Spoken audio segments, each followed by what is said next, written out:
नदी किनारे एक नुकीला पत्थर पड़ा था। अब ये नुकीला पत्थर नदी किनारे पड़ा होने के कारण, नदी के बहाव में होने के कारण धीरे धीरे वो पानी के बहाव में ये नुकीलापन क्या होता गया, नुकीलापन चला गया और एक दिन ये चमकीला और पूरे रूप से गोलमोल हो गया। इतना नुकीला पत्थर पानी से कैसे ऐसे गोलमोल हो गया?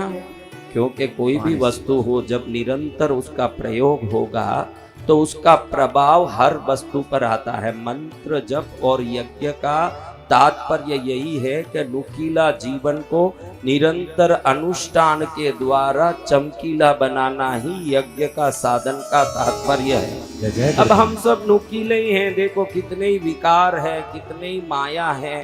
बोलो आप सब में, हम में सब माया है, नुकीलापन है कि नहीं? देखिए कैसा नुकीलापन। थोड़ा लाइन में आगे नहीं छोड़ो, कोई बहन चली गई, फिर उसकी ननंद सासू सबका नाम निकलता है अपने मुंह से। 7 पीढ़ी का नाम, तू कैसे आगे चली गई, तू को मैं कौन हूँ पता है, मैं कहाँ से आई हूँ, तेरा ऐसे कर दूंगी। अरे एक लाइन में एक आगे चली गई, अब क्या हो गया, फर्क पड़ गया। लेकिन हमारा मन शांत रहता है क्या?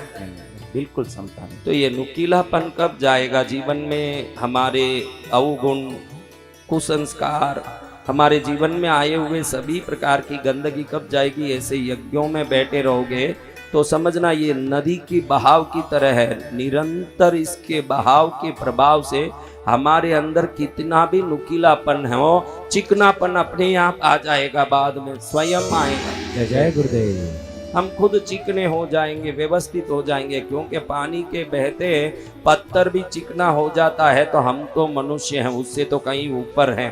थोड़ा सा मंत्र हमारे ऊपर पड़ेगा, भले ही आप बोलो कि मैं तो गुस्सा करना छोड़ने वाली नहीं हूँ, मैं तो गाली देना छोड़ने वाला नहीं हूँ, 1000 बोलो, लेकिन मन लगे न लगे, जहाँ आराधनाएं हो उस जगह जाके बैठा करो। क्योंकि आराधना आपकी इच्छा हो ना हो आपको श्रेष्ठ बना के ही रहेगी। आपको इच्छा करने की जरूरत नहीं है। इच्छा करके भोजन किया जाता है, इच्छा करके नींद लिया जाता है, इच्छा करके हमारे सब चीजें होती है, लेकिन हमारे जीवन की संस्कार की वृद्धि इच्छा करके नहीं होती, कृपा आने से होती है। दोनों में फर्क, ये इच्छा से नहीं होगी।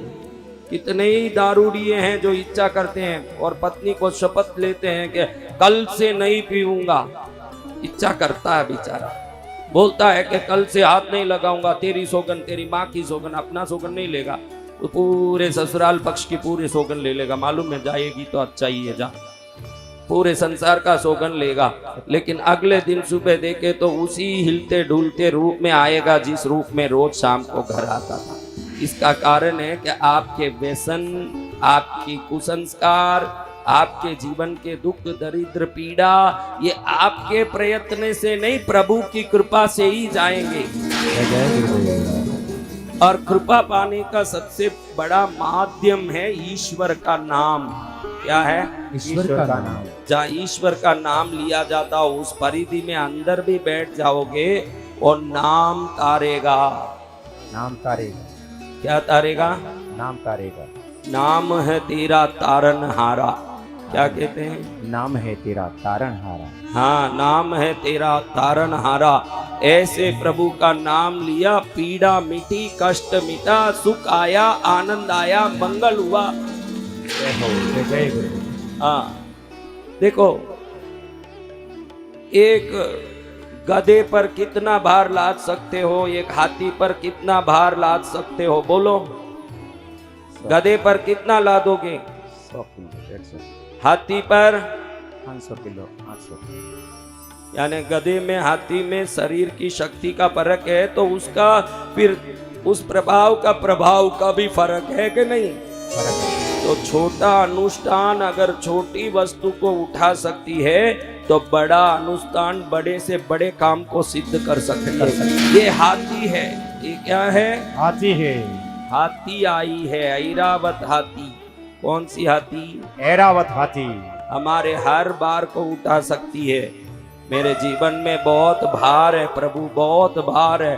कितना भी भार हो, ये ऐरावत हाथी है। पूरे देखो सनातन धर्म क्या कहता है? ये पृथ्वी को 4 हाथियों ने धारण किया है। किसने धारण किया है? 4 हाथियों ने।